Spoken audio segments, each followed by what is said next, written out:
Panglima Tinggi Tentara Pembebasan Nasional Papua Barat Jenderal Goliat Namantabuni menyatakan kesiapan untuk bertanggung jawab penuh atas konflik bersenjata yang terjadi antara pasukan TPNPB dan militer Indonesia di tanah Papua. Dalam siaran pers Kamis 29 Mei 2025, Goliat menegaskan seluruh korban baik dari kalangan militer maupun sipil menjadi tanggung jawab pihaknya. Ia juga menyatakan kesiapan untuk diadili di pengadilan internasional demi perjuangan bangsa Papua.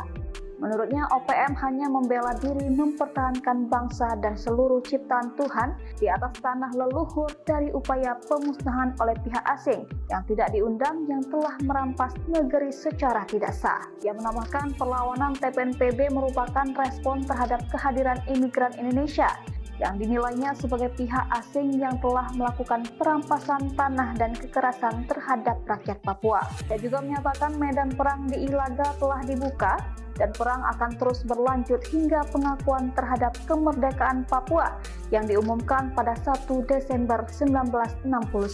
Dalam laporan yang sama, Panglima TPNPB Kodam Ilaga Brigadir Jenderal Penny Murib bersama Komandan Lapangan Kelambua Waker melaporkan sejak 21 Mei 2025, pertempuran di puncak Ilaga telah menimbulkan banyak korban sipil.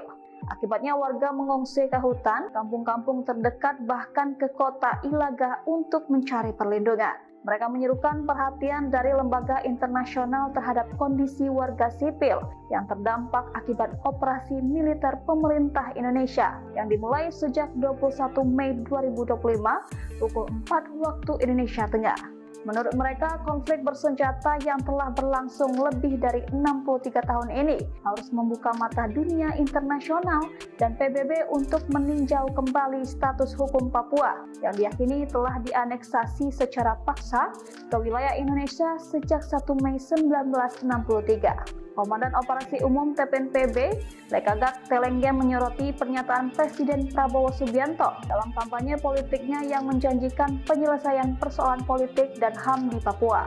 Namun menurut Telenggen, hingga kini eskalasi konflik semakin meningkat dengan terus dikerahkannya pasukan militer ke Papua yang menyebabkan ribuan warga sipil menjadi korban.